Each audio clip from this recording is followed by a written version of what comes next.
Boom. I'm not allowed to hold the lives because every time I do, some disaster happens. So Glenn just is in charge. It's the Utah internet. They're still deciding if they're going to give Utah free access or full access, should I say. All right, we are live, guys. Welcome to Taco Tuesday. We have a special guest with us today. As always, it is myself, Glenn Shelton, founder of Lead Heroes. We have six-figure Medicare Agent, admin, and Everything Podcast host, Everything Medicare Podcast host. See if I can talk today. Christian Brindle, and our special guest, Tony Merwin. Be careful with Tony Merwin. He might give you a high contract, but it's because he wants to take your commissions in a game of poker. That's what I've been led to believe. But Tony, welcome to Taco Tuesday. Tony also probably has the best tacos out of any of us. Christian and I are very jealous. No worries. Thanks for inviting me on. You know how I roll. So yeah, you've got I'm a full bit of a meal foodie. Yeah. Yeah, I've been working on them. I'll give everybody a look-see at them. Goodness. We have some smoked brisket tacos with refried beans, a little Oaxacan cheese, lettuce, cilantro, and onions, and a little bit of my homemade salsa that I made a couple of weeks ago. I smoked some tomatoes over mesquite with the garlic and onions and jalapenos, and then mixed all that up and made some homemade salsa. It's pretty stellar, to say the least. Well, I think I don't think anybody doubted that Tony would come correct. Tony does it right or he doesn't do it at all. Yeah. Yes. Yeah. If anything's worth doing, it's worth doing right? Yes. Exactly. See, what I do is I hand my assistant my credit card and I say, go get everybody some tacos. I don't care what it is. Just get me something. If it's over $50, it might bounce. So please go to Taco Bell. Today I went to Costa Vida, you guys. I needed a break from Taco Bell. So I knew Tony was going to bring his A game. I wanted something to try to compete. It doesn't even compete already, I'll tell you right now, but it is better than Taco Bell. I will say that. So right on. I came in last place. You did. This time around. One thing that I thought was interesting, I wanted to bring up right away was, last week we had talked about this SEP. It just gotten announced last Tuesday. And I remember, we're talking with Rebecca and I'm like, is this real? I'm like, I haven't seen anyone else mention it. And it looks like it got retracted already. So I'm curious, if you guys, is this one of those things where it needs to come from CMS? Did a carrier misfire? Is this still coming? Or was this just totally misspoken by, I don't know. I'm curious to know what's the latest with this? I think it's a mixture. That announcement came out from Scan Health, and we all kind of assumed that it was right on, just like we did, in March, I think it was, when Humana, WellCare, and Cigna rapid fire announced an SEP for COVID, and then they all came back the next day and retracted it. So I think it's carriers just getting ahead of CMS and jumping the gun on something they know, and it may very well just be the CMS doesn't want it advertised, but it's out there. Because one of the agents that frequents some of the Facebook groups, Sean Young, had spoken to Aetna directly, and according to him, they confirmed, yes, the SEP is still running. Interesting. There's definitely some confusion going on, which, nothing unlike Medicare for it to be confusing. I've always thought a good rule of thumb, because one carrier that I have seen that doesn't really jump the gun is United, is UHC. Correct. So I've kind of always looked at it until I have an email from UHC confirming it, I probably am not going to question it seriously. Makes sense. Yep. I can appreciate that. If there's anybody that probably has their I's dotted and T's crossed really well, it's UHC. Yeah, that does make sense. So it's probably something that is legit. It just CMS isn't ready to announce it yet. Yeah.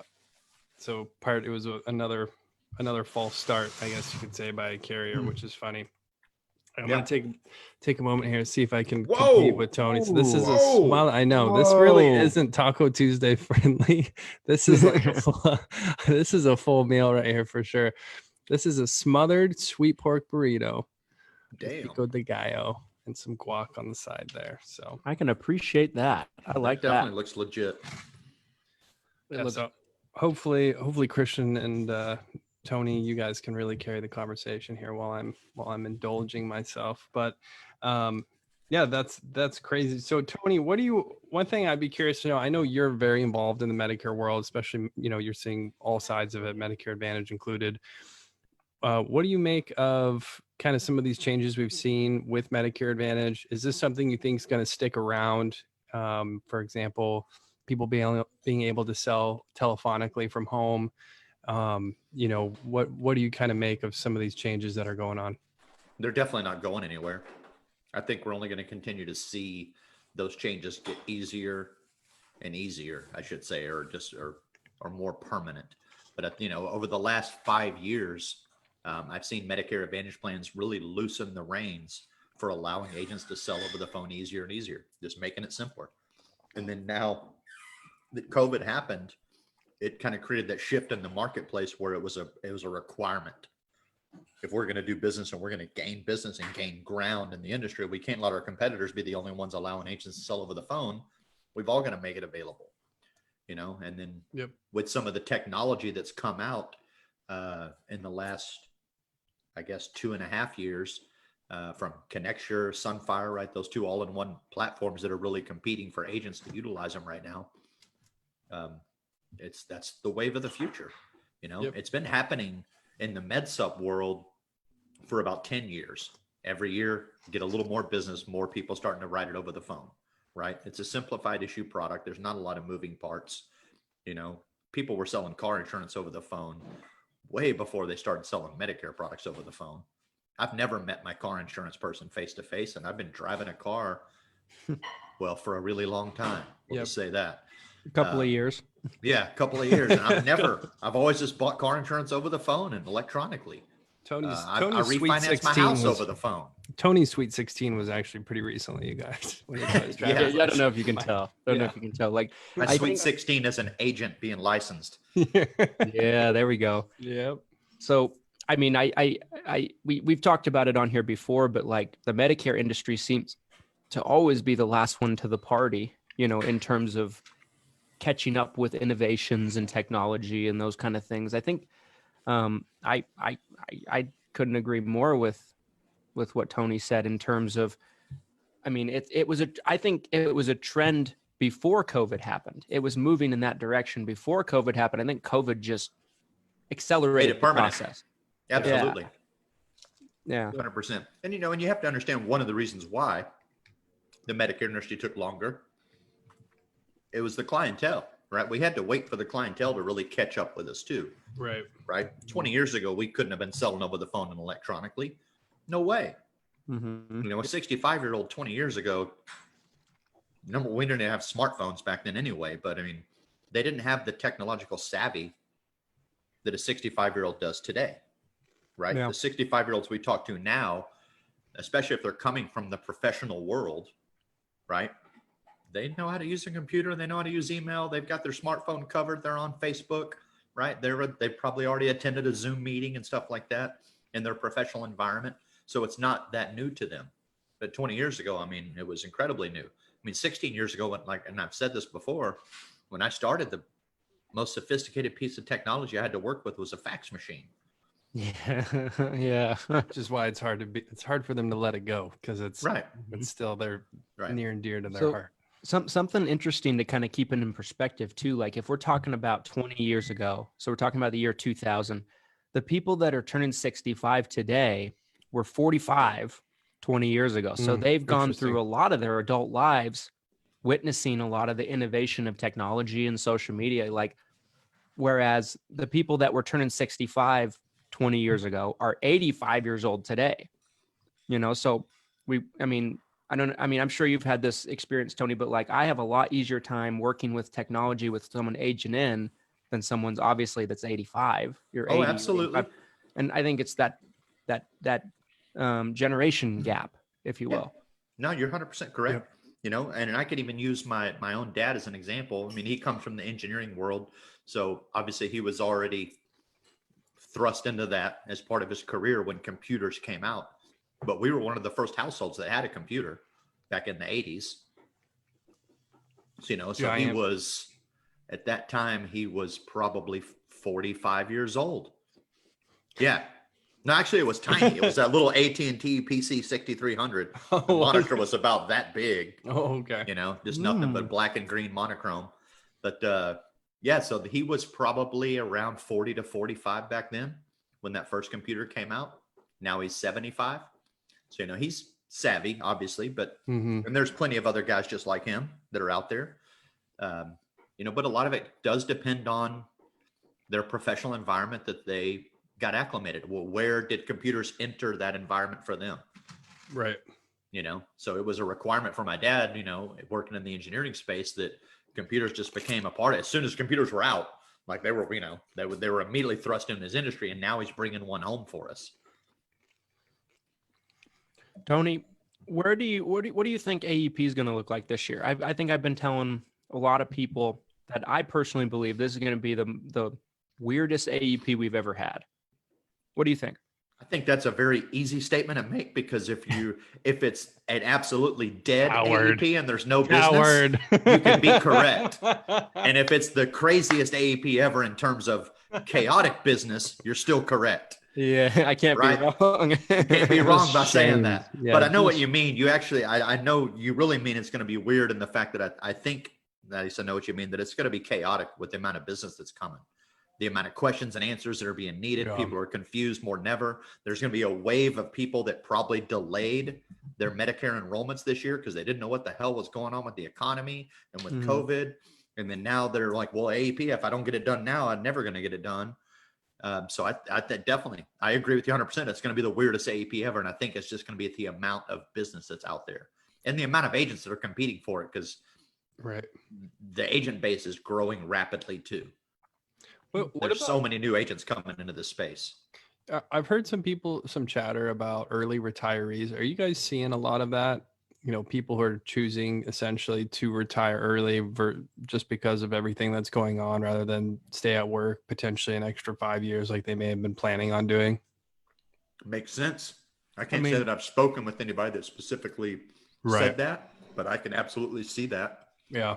So I wrote a policy for somebody that, probably minutes before we did this chat, I was mentioning to you guys, and she basically mentioned that exact same sentiment to me, that she, had a long career. She had tons of money saved up, and she was planning on retiring as early as she was. She's 55, but she decided to retire because her work was changing so dramatically, and trying to do more things remotely, trying to have her work from home. She was struggling with that. So she just decided, screw it. I'm going to walk away. I don't think I've talked to a bunch of those, but I've definitely talked to some. Makes sense too. I mean, I can't say I blame them. No.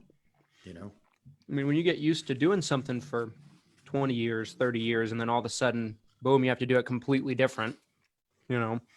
We have to do all of this remotely now. Oh, wait, what you've learned and known these last 20 years doesn't work anymore. We got to do it a different way. Yeah. And if you realize you're in a position to retire anyway, I get that completely. Another question I'd have is, there's been a lot of talk about telemedicine and the increase in telemedicine being used. And again, I think telemedicine was one of those things where before the pandemic, it was like, well, what's a doctor really going to do for me if they're not sitting next to me or they can't see me? And now, with everything going on, it seems like a lot more people, I have seen some stats. I can't necessarily quote any off the top of my head, but have you guys, heard a lot of chat about this, or, and maybe a senior that's talked to you about telemedicine or wanting to use telemedicine more? I haven't spoken to any that have been proponents of using telemedicine. Right, that I've specifically spoken with. And as a matter of fact, I've only spoken to a few seniors that have referenced it at all. And they're generally people who haven't yet used it and have said, well, I can't imagine seeing the doctor over the internet. I want him to be able to touch me and feel me and see what's wrong with me. And these are definitely people that are in their late 70s, 80s, that are having that type of conversation. I would think, again, if I'm talking to the people that are in their 60s, early mid 60s or so forth, 65, 68, they're probably certainly still open to it because they're, again, more accustomed to technology and they kind of understand how it could be used probably. Demographic. But from a statistical standpoint, in April, as I remember, Might have been May that I saw this stat, but they were already seeing a 400% increase in telehealth use. And it was still relatively low, but it was really low before that. Right, and then right. it jumped up 400%, so it still hadn't hit a massive adoption, but it's another one of those things that's not going anywhere. It's going to get more permanent. Yeah. Tony, one thing I've noticed since the start of COVID is I've noticed a lot of life agents wanting to transition into Medicare. Have you seen that trend? Yeah, I've seen a lot. I mean, I've seen a lot of agents from all kinds of industries, but definitely life agents as well. I've seen a lot of PNC agents. I get a lot of PNC agents that come to me and want to expand into Medicare. Not that they necessarily want to go out and light it up. They're just tired of leaving money on the table. Right. And they understand, hey, this is another stream of income. I've got a really good PNC business that's running for me. It's pretty self-managed. I got a couple agents that are doing most of the business for me now. So now's the time that I can expand a little bit and maybe add Medicare into my portfolio. And, sometimes they only write 10 or 15 or 20 apps a year. They're those guys that bring down that average number of apps written by agent during AEP. But, I've seen a ton of agents that gravitate to this market for one reason or another, whether it's a life agent that realizes, especially if they're a final expense agent, because they're already talking to the same clientele for the most part. You might as well, start beefing up your renewals instead of just living on what you kill. Yeah, hamster wheel. Right. Yep. 100%. So 100%. So Glenn, Christian, I think we need to I think we need to have a conversation about what is your game plan for AEP in terms of marketing? Like, do you have any promotions coming out for AEP or anything like that? Well, unfortunately, it looks like we're going to have to declare bankruptcy after you kept promising tacos to all of our clients. I can't keep up with the taco costs. Like Christian said, it's a free taco with every lead you buy. So I'm like in debt, tens of thousands of tacos. So I don't know. I was hoping, I wanted to have this conversation off air, but maybe this is something you could help with the costs, help covering, or maybe we could actually recruit Tony into just cooking said tacos for all these agents. And then you can't afford that. Win-win. Tony, cannot afford that. Tony, I want to know where is the meat going? Like, you have enough meat to potentially feed half of Texas. And I'm just like, I'm looking at this and I'm like, I haven't seen, I'm like, is he having parties? Is it just he eats a lot more than I anticipated? Is he gifting meat away? I am curious about that. I will get back to your question here in just a second, Christian, but I do want to know. That last cook that I did the Facebook Live with. Yes. I had 3 briskets, 4 racks of ribs. I think that was it, wasn't it? Yeah. Was that it? I don't think there was any more than that. Take a second. Let's make sure. That's all. 2 of those briskets I cooked for friends. Okay. And they found out I was cooking that weekend. They're like, hey, can you cook one for me? I'll cover the cost of the meat and an extra little bit of money for you. And when I told them my hourly rate, they're like, come on, man. just hook me up a little bit. They're like, I shouldn't pay you anything because you're already doing it. But no, so they gave me a little extra just for the fun of it. And then some of that was for 4th of July weekend. Like, I took all the ribs and the brisket I had cooked up to a 4th of July party. And, everybody, we wiped out the ribs, no problem, and just barely touched the brisket. And then other than that, I use it for various food items, sandwiches, tacos. Yeah, I've got a small piece of brisket in my freezer right now. It's only like yay big. I'll post a picture once I get it out and I man up, but I feel like it's hard to follow your act, Tony. Guys, if you're not following Tony on Facebook, if you like smoking meats or you want to just see some awesome content, definitely follow Tony. Tony's actually also been sharing some really quality news articles as well, specific to the insurance industry. I would love to crack the code that he has cracked where he's finding all these articles, but they're great. They're very consistent in quality and topical relevance. So definitely, guys, check that out. But Christian, to get back to your question, what am I doing for AEP? One thing we've been working on, especially since the pandemic hit. So, kind of to give some, I guess, a peek behind the curtain of my business and what I've seen going on with agents. It was that mid-March when things really kind of hit the fan, all the face-to-face agents basically disappeared. We had, before the pandemic, our business was like half virtual agents, half face-to-face agents, right? And so it was like all of a sudden we lost like half of our business overnight, and it was like, uh-oh. And all these people were like, hey, just put my order on hold, and they were, at the time, they were like, in May I'll start up again. Obviously here we are, it's almost August, and if anything, it's potentially gotten worse in some areas. So but what's happened since then is more people have gone virtual. It's hard to do. I'll be the first one to tell you, as someone who's sold insurance both ways, I've sold policies face to face, I've sold policies over the phone. It's not an easy transition. It's so much easier to have a conversation face to face with someone and sell them and build trust, build rapport. And when you're trying to do this over the phone, it can be hard to do. So there's actually an agency that we work with where I had tried to get them to go virtual for years. I mean, literally probably 3 years ago when I first started working with this agency, and they could never figure it out. And then they reached out to me within the last month, and lo and behold, because they were forced to, now they've figured it out. They're completely virtual. They're selling over the phone. They're selling in like 10 different states instead of the one state that they were in. And so it's actually, kind of, for us, it's spiked our business quite a bit, because agents who are selling virtually typically need more leads. You need to talk to more people. So that's been a great thing. But yeah, it's been fascinating to watch all these agents who before, essentially told us, oh, I can't do it, or it just doesn't work for me. And, they had to burn the boats. There wasn't an option. You couldn't sell face to face, or maybe you just didn't want to, or maybe, you're coming up with a lot of prospects who are telling you they don't want to see you face to face. So, I'm very interested to see how AAP is going to play out. If anything, though, I just think the trend's going to continue. I think we're going to see more virtual agents. Like we said, there's going to be more selling over the phone. And so we need to hire, 100 more people, probably. That's what I'm hoping for anyways. So yeah, we'll see. I'm kind of anticipating that, because I mean, I don't know what you guys are hearing, but everything I'm hearing says that we're going to have probably, we've had a resurgence already of cases for COVID. Is it first wave? But here's the other thing I get into with people too, though. Is this the continuation of the first wave, or are we in the second wave? Because I always looked at it like we're in the second wave, quote unquote. But yeah, I don't know. I mean, it could also, there's a lot of factors, right? Because I think they're doing more testing than they ever were.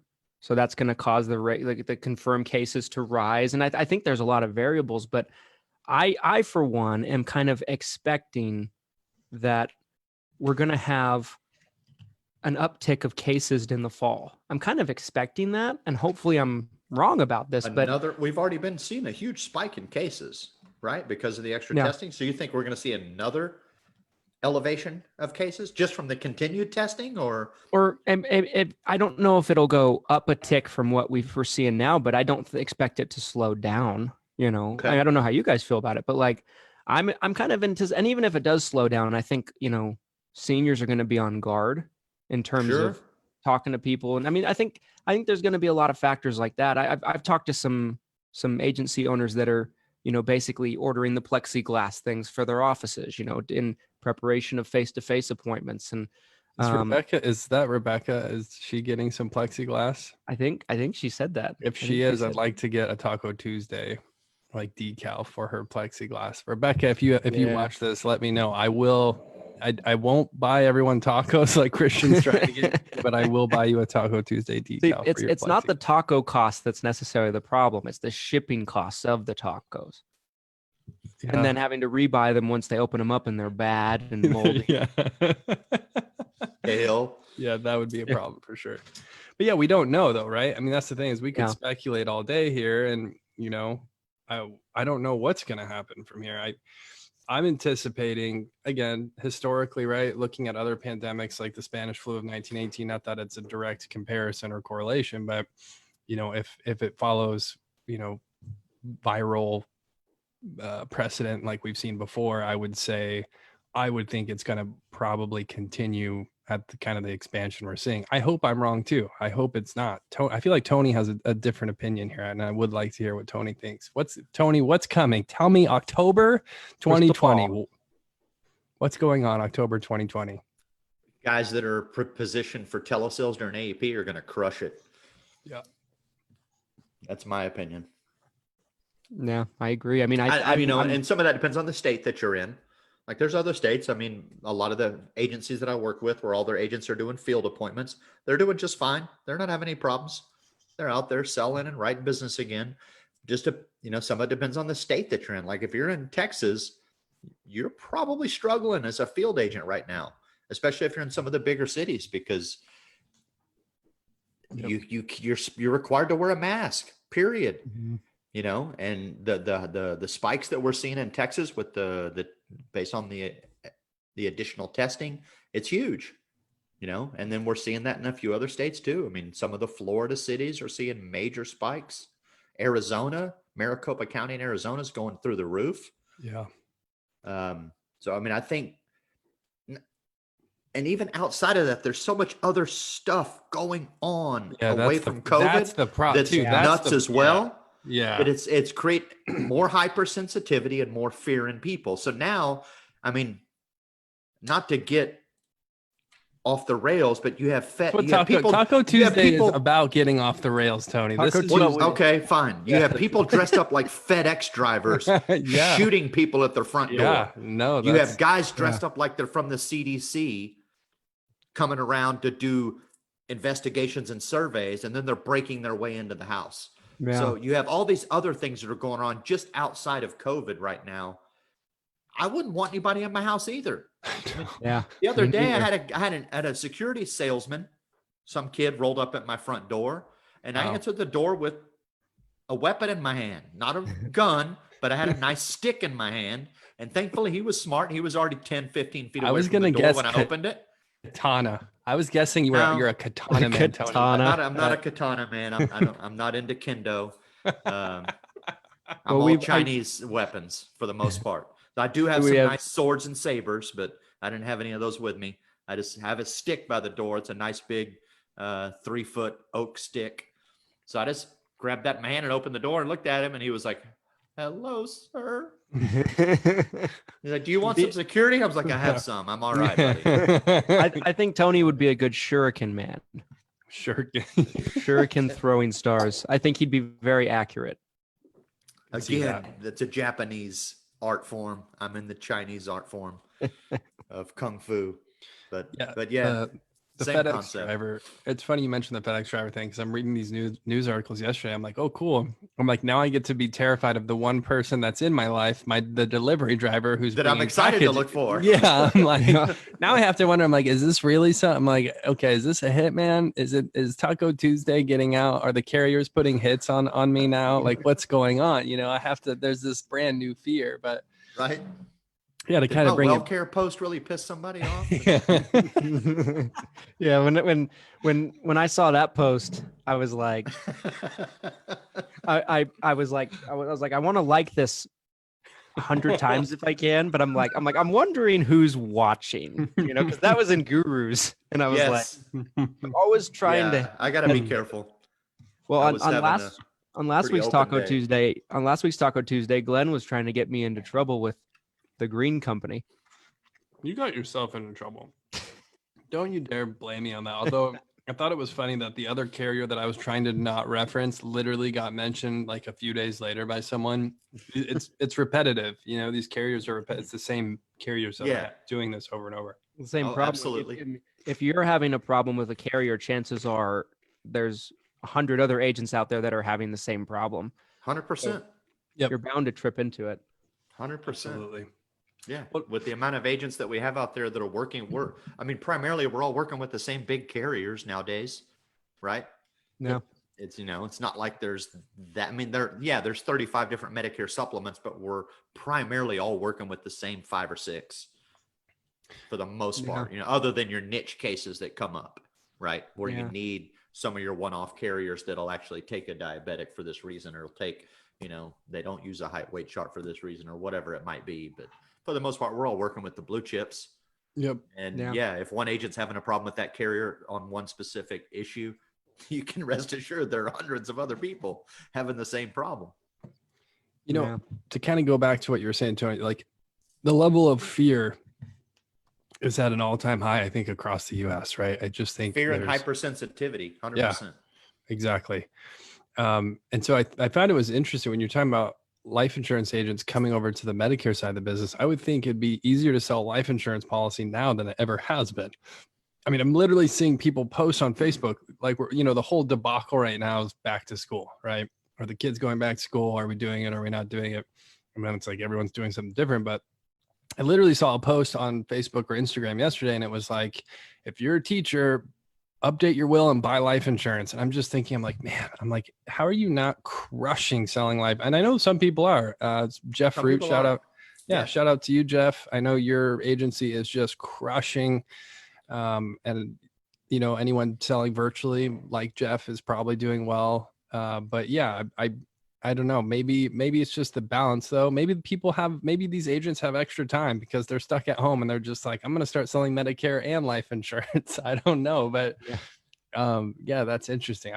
I'm curious to see how the life insurance premiums at the end of the year, because I know, Limra does a pretty good job tracking like total premiums that are being sold. So I'd be curious to know, like, percentage wise, how much higher, or if there is at all, maybe not, maybe there's people not buying because they've lost income, right? I think it's just the opposite. Well, certainly, there may be that group. You're right, because of the unemployment rates.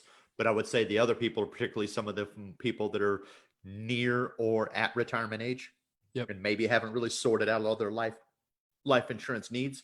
A lot of the articles, if you'd have to go pretty deep back on my Facebook page, but some of the articles that I was reading and posting around April or May were showing that life insurance sales were up. And not only were life insurance sales up, but life insurance sales over the phone were seeing significant increases.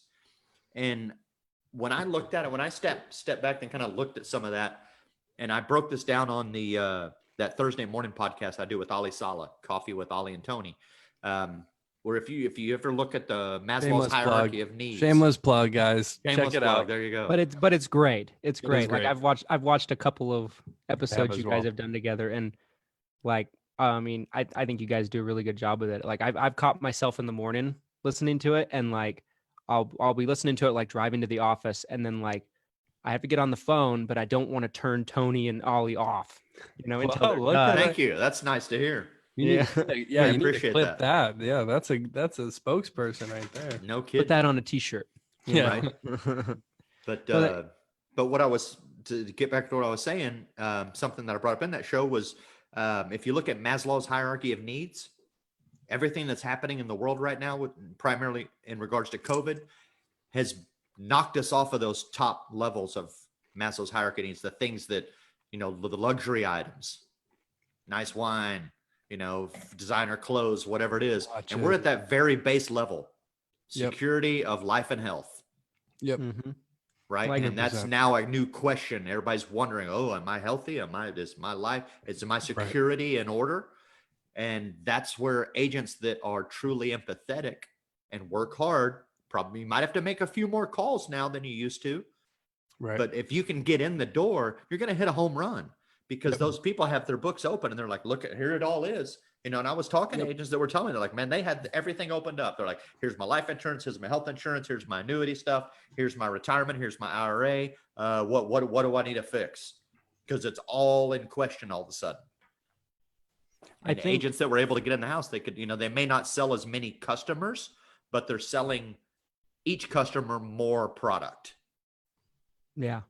Yep. Yeah. I think one thing that's interesting about it is like, I think this equivalates just to business in general, maybe not just the insurance industry, but I think you can look at the stock market, you can look at, the best opportunity to grow your business and to take advantage of a situation is during a crisis, right? So, there are so many agents that were probably not seen, that have probably retreated, or there's probably been a ton of agents that were trying to make it as an agent. They're in their first couple of years, they didn't make it, and they're like, screw it. I'm just going to go get a job somewhere. And I think the agents that are sticking through it, adapting, working hard, taking advantage of the situation are, probably seeing tremendous growth opportunities that they weren't able to see maybe a year ago this time. Yeah, I believe the world moves in opposites in a lot of ways. Pretty much everything that we do has an opposite. I mean, that was one of Einstein's theories? For every action, there's an equal and opposite reaction. Mm-hmm. I believe that life in general moves in that way. So if there's a new challenge, right, a new negative that appears in the world, then there is a new positive that opens up as well. And it's just a matter of you realizing that. So with every challenge, there's a groundswell of opportunity if somebody can figure out how to tap into it. Yeah, I totally agree. I mean, a pandemic wasn't even on like my radar before COVID, but here we are. And now that I think about it, I'm like, I can't imagine better environment for being a life and health agent right now. I mean, it's literally, like you said, I mean, it's at the top of everyone's mind pretty much daily. Whether it's health related, do I need to use my health insurance? If I am using my health insurance, where am I going, et cetera? Medicare for the seniors and life insurance for everybody. I think, again, it's just something that's top of mind. And very much so. That just makes it that much easier, to sell, to get in the door, to talk to them, to have the conversation. I mean, if previously, it might be hard to broach the subject with someone. Again, someone who's sold hundreds of thousands of dollars of life insurance, I can tell you, there's times where people are like, I'm not dying. Like I can't imagine now, like if I was talking, it's like, whoa, you're not dying? Yeah. Like, well, everybody's dying now, it looks like. So, I don't, not to necessarily, again, it's not about over leveraging the current situation or being sadistic or, I don't know what the right It's got to be real. Yeah, I mean, you have to be real and objective. You can't be naive about the situation. Yep. And certainly there have been agents that play, it's unfortunate and it's unprofessional, that play up certain events like this into fear, in all kinds of ways. Like there was, I don't know if you saw it, and I'm not going to name the agent by any means, but there was an agent that used an image of Kobe Bryant's situation to promote life insurance. Yep. And that, that stuff like that's unethical. I missed that one. That was in for people watching this. That was still 2020, by the way. I know it seems that was recent. Yeah, that seems like 8 years ago that Kobe Bryant that was just recent. Oh my gosh. Yeah. I remember where I was, what I was doing, when I saw it on the TV. I mean, I think it makes it real for people, especially for life insurance, like it makes it very real for people. I think people kind of go throughout their lives. I mean, I know I do, thinking, oh, I'm invincible. Nothing's going to happen to me today, I mean, I do practice Tai Chi, so, I am kind of immortal, I think. We're going to have to do some wicked virtual Tai Chi sessions, Tony. Tai Chi training with Tony. Yeah. We'll do that on the next virtual cocktail party. Tai Chi at the beginning. Afterward. That would be interesting. No, Tai Chi at the end. Let everybody get liquored up a little bit. They'll be a little looser to move around. There you go. So I think one thing, if I look at it, like one thing that's been a positive of the whole situation and everything like that is I think those cocktail meetings, because I think a lot of agents having that community to kind of, plug into every week for about 3-4 weeks when we were doing it there. I mean, I would get DMs from people and they'd be like, thank you for doing that, because, I work by myself in my house. I don't have anyone in my business with me, and and it's kind of soul crushing sometimes. And it's just so nice to be able to just spend time with like people that my struggle. With the same issues. Exactly. Yeah. And some of them have answers to those issues. It's like the opposite of an AA meeting. My name's Tony, and I'm an insurance agent. Hi, Tony. Hi, my name's Glenn. I'm an insurance agent and an alcoholic. Hi. and I'm here to do the two things that I do best: take shots and talk insurance. Guys, welcome to the next Taco Tuesday party. Yes, 100%. But yeah, hey, let's put another cocktail party on the schedule, man. Let's get that on the calendar and get some more people coming. I'm totally down. We'll set it up. Yeah, Austin's just too weird to go out. I'm not going out. I try not to go out as much as possible. I run as few errands as I can. Basically, just go to the grocery store, the gun store, and the butcher, and that's about it.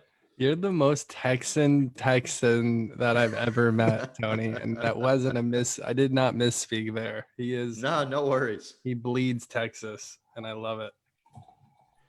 So, Tony, what is your anticipation for some of the conferences that have been rescheduled, like the Gurus Conference, 8%? Do you think there will be a good percentage of people that were originally going that are still going to go, or do you think it'll be less people than maybe normal? As a matter of fact, I think that the Medicare Mastermind Conference that's now been moved to February, I think that one will be packed. Yeah. I think that, he's already basically sold out. So if everybody just hangs on to their ticket, I think he'll keep that one full. And I think he even said he's still in the Who Hotel, but I think he got a new ballroom in the Who Hotel for it, if I remember right, that got him an extra 20 something seats. I don't think he'll have a problem filling up. I think he'll sell his out. Which conference is this? The Medicare Masterminds that Justin Brock's doing. Yeah, Justin's conference. Whole bunch of other agents, notable, successful leaders, Cody, Galen, we know them all. I think that he'll do fine because that's after AEP. It's, right in the middle of OEP, but I don't think that's going to be an issue for most agents. I think they'll be fine taking a weekend off and cruising out and hanging out. I think that one will do fine. September, 8% Nation, probably going to see I would assume he'll probably see some dips in attendance. And I hope I'm wrong. For Cody's sake, I'm going to be there regardless. I've made a commitment. I'm not going to miss it for the world. But it wouldn't surprise me because it's so close to AEP. It's right there before October 1st. We know one of the last weekends of September. So that one could be tough. And he may see some people, refunding their tickets, I would suspect. Christian, are you going to 8%? So at first, when I heard the news and I saw the days that they were actually rescheduling it to, at first I wasn't going to go. I kind of put it out there. I was like, I'm not going. I'm like, I'm done. I'm just going to try next year. And then the whole year. And then when I put that up, several people that run other Facebook groups that I'm not going to mention started coming at me. And they're like, come on, man. They're like, I thought you're supposed to be a 6-figure Medicare agent. You can still go and blah, blah, blah, blah, blah, blah. So I was like, and so I ended up going. I'm still planning on attending. We're scheduling. I look forward to seeing you there. Yeah, me too. I'm looking forward to it. Like, we had an Airbnb like right across the street from the venue, and we did it. We got there. We worked our rooms there instead of the hotel because it was slightly cheaper, and that came back and bit me in the butt because we couldn't get a refund on it, but we could reschedule it. Oh, okay. So no problem there. But so that's why you're going. Yeah, the truth comes out. No, that's well. No. But no, I'm still planning on attending, and I'm looking forward to it. It just got to prioritize the rest of the month. Make sure we've got all our ducks in a row for October 1st. Naturally. Yep, I would say that networking. I mean, events like this. And the Medicare Guru Mastermind, which if you guys had said Medicare Guru Mastermind, I would have known what you were talking about. But Medicare Mastermind, I wasn't sure. I'm like, who is this? Which event is this? But I would love to go to 8% Nation. Unfortunately, my third child is due. Not unfortunate. I'm actually fortunate, but unfortunate timing that my third child here is due within the next month. So I'm going to be hunkered down probably for the rest of the year. Taking care of baby. So I wish you guys best of luck. I'm excited to we wish you the best of luck as well. Yeah. I appreciate that. Yeah, we'll see how it goes. We'll see how Third child? Third child, yes. Third child. Third time's a charm. I had once heard what's wrong with the first two? I had once heard that having a third child was a lot like you're drowning and then someone hands you a baby. Yes. Well, again, you're getting to the point where you're outnumbered, right? Like, Right. It's me and my wife. We've got 2 kids. We can easily each take one, but now we're outnumbered. So yeah, it is probably. I'll let you know. We'll have a Taco Tuesday follow-up post, baby. I'll be like, Tony, you were right. Someone handed me an infant and I was drowning. So Glenn, we talked on the phone last week about the baby thing, and after I got off the phone with you, my wife called, and I was like, hey, I was just talking to my friend, and him and his wife are gonna be having their 3rd baby, and I told her, I'm like, can you imagine having 3 Violets, which is our daughter's name? Yeah. And she just went silent on the phone. She's like, no, I can't imagine having 3 all at once. Yeah. Well, I mean, it's different again because, your kids get staggered in age. So it's like there's things that are difficult depending on their age category. So, maybe 3 Violets wouldn't be a correct way of looking at it. But yes, Sure. it can be difficult. It was the best way for me to put it in her head. Be like, Yeah. can you imagine? Just take yourself just clone into her. place. Just 3 Violets. Yeah. That's crazy. Well, to bring it back to kind of the insurance world, what is something, Christian, that you're thinking is important on the carrier side of the business for the rest of 2020? Did you get all your AHIPs done? So I've done every single cert, except for there's one local carrier here that I have not done yet. And then I don't think I've done the Mutual of Omaha RX yet certification. I don't think that's out yet, but I think I've done every piece of cake too. Oh, it's out? Oh yeah. Okay. I need to Tony's just schooling this whole Taco Tuesday. Seriously. It's just Tony Merwin schooling you. And I love it. I didn't even know it was out. So I have to do that one. And then there's a local carrier here in Utah that doesn't come out until August, first week of August, that I need to do their cert. But other than that, everybody else is done.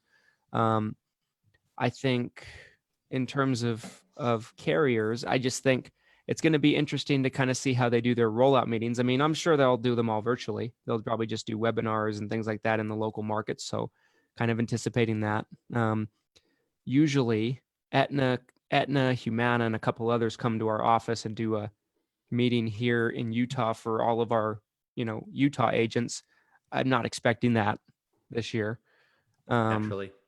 Which is a bummer because then we don't get free lunches and all that other fun stuff. But no merch. What are you going to do with less merch? Hopefully they ship it to you.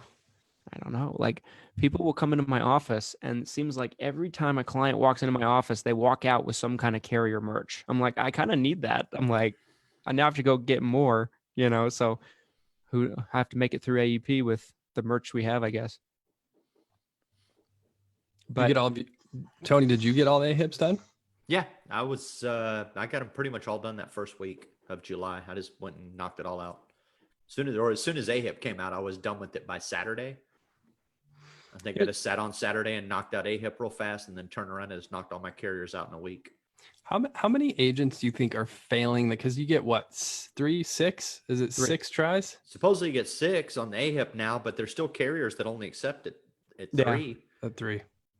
So that's what how many agents do you think fail and they just miss out on that carrier for 2020? I mean, do you think it's, would you guess? It doesn't happen a lot, but I would say I personally, I can say I probably talk to 2 or 3 agents every year that fail. And it's usually new agents, and it's usually new agents that aren't paying attention to detail. And I had a post about this on Facebook, and it's one of my pet peeves, and I'm not going to get too deep into it, but this is a detail oriented business. I mean, if you dial it back to the very baseline of our business, our primary duty is filling out paperwork. Yeah.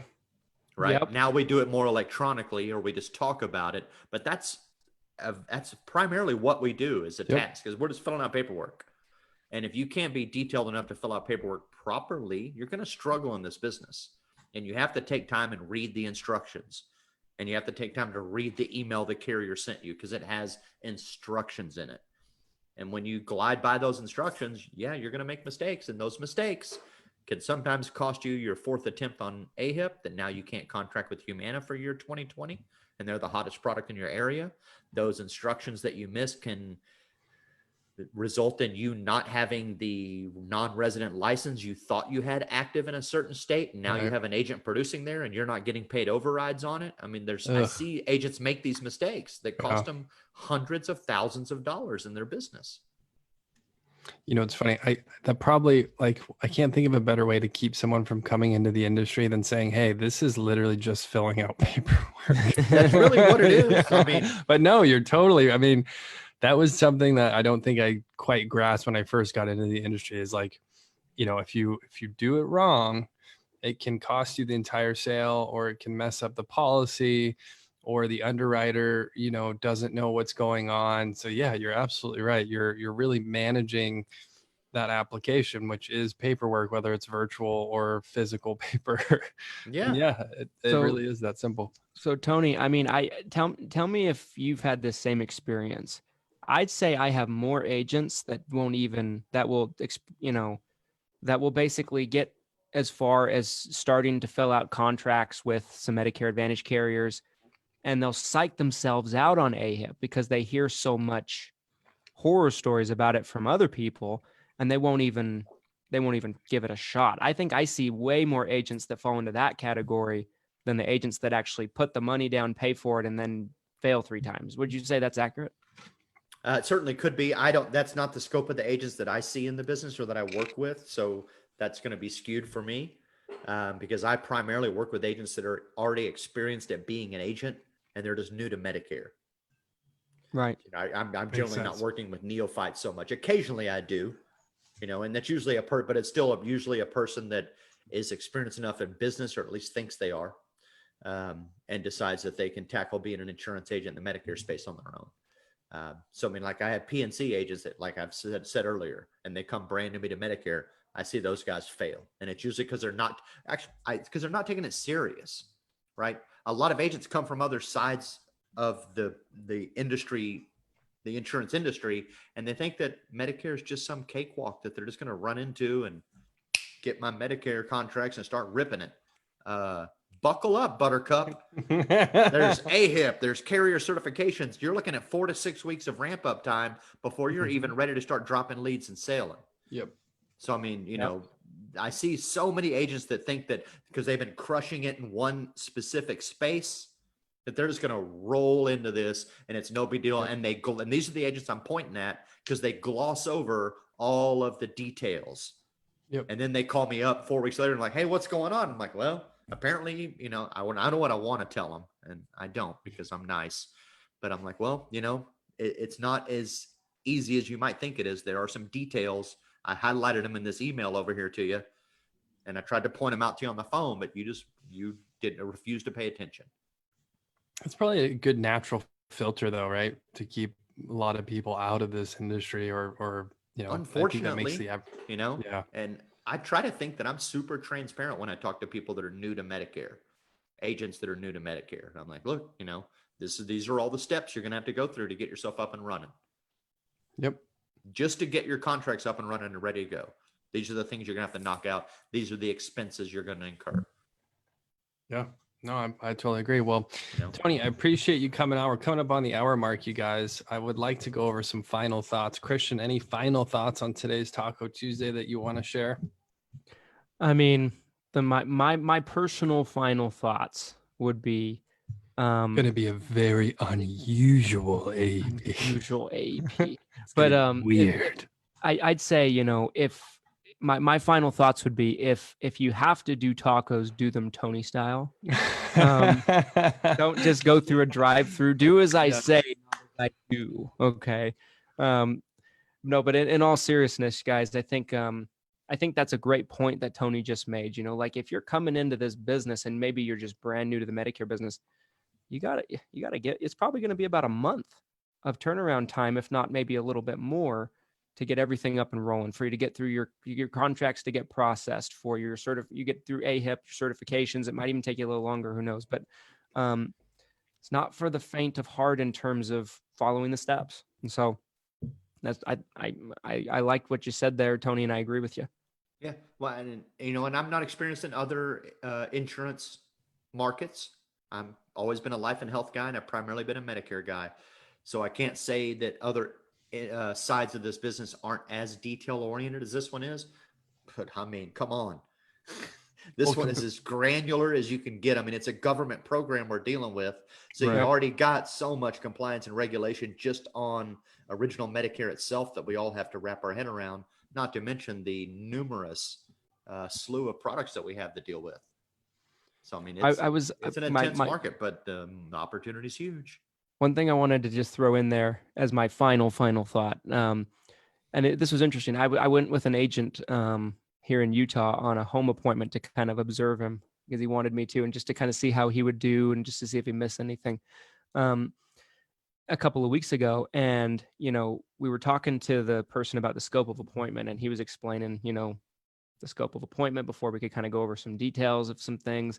And, I sell this to clients and prospects all the time. I'll be like, it's incredibly government regulated. It's government insurance. So obviously there's going to be a lot of government hoops to jump through. You can buy a car in this country. You can buy a house in this country. You can pretty much buy anything in this country without anything close to what a scope of appointment. But to buy a Medicare Advantage plan, you need a freaking scope of appointment ahead of time. It's crazy when you think about it. Yeah, no, it is, agreed. And I have a lot of agents that are new and they don't understand it and they don't know how to frame it. And then they immediately just think of it as a big negative. But you have to learn to frame that for your client as a positive, that, hey, this is just one of the steps. And this is actually designed to help you, Mr. Jones, because this authorizes me to tell you about the products you want to hear about and none of the ones that I just want to talk to you about that you don't want to hear about. Yep. Yeah. It's for your protection. Right. Yeah. If it's framed that way, it's not a big negative. It's not a big negative and clients will be fine with it. I mean, coming from the life insurance side of the business, it's definitely like night or day when you're looking at just like the sort of details with the difference in plans and, prescription drugs. And well, this has prescription drugs built into it. And then you get dental coverage and some of this stuff you do have to be certified for and some of it you don't. And compared to life insurance where, I mean, you basically just need to run a quota, it's like, okay, bang, like can you pay this much for this much coverage? Cool. So yeah, I mean, I would say, final thoughts would be, I definitely agree with that. And just be prepared, you guys, be prepared for, taking time to, whether it's passing the AHIP or you're looking at, marketing strategies for AEP or, potentially having to do more business virtual this year. I mean, whatever it is, I think the more prepared you can be, which is kind of in line with what Tony's saying about attention to detail. I think the closer you look at those details, you dot your I's, you cross your T's, and you're prepared, the better your business is going to go for you, the better you should be with, issuing policies. And hopefully the more money you'll make and the more consistent you'll be, despite all the insanity that 2020 has been and most likely will only continue to be through what I like to call the season finale, which is coming up here November. I like that season finale. Now, is that season finale of Taco Tuesday? Maybe. It could be the season finale of life as we know it. I don't know. We'll have to see. Well, the way things are going, that wouldn't necessarily shock me either. Yeah. When that baby comes, who knows? I mean, that could be my season. Yeah, that could be. I might have to do it solo, Han style. Yeah. I'm sitting here by myself, stuffing my face and trying to talk at the same time. So anyway, it's Taco Tuesday. Just monologuing, jamming tacos in your mouth. I love it. That's hilarious. Any final thoughts, Glenn?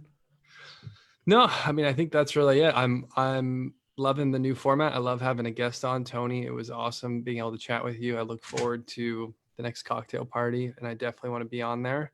Definitely. That's one of the things I think that definitely came away from this is just the value of those, and I want to do more. But yeah, so I'd say keep an eye out, you guys. Taco Tuesday. It's happening every Tuesday. Do you like this time slot, Christian? Does this work for you? I think it's perfect for me. I don't know about for you because you're an hour behind, but for me, it's absolutely perfect. Yeah, no, this works. I mean, there's many last second taco runs that you have to deal with, but other than that, this is a great time slot. So sweet. Awesome. Well, I certainly enjoyed it. Thank you all for having me on. Hey, no problem. Thank you, Tony. And until next Tuesday, you guys stay safe. Happy selling. Thanks for being on, Tony. Yeah. Enjoy your tacos.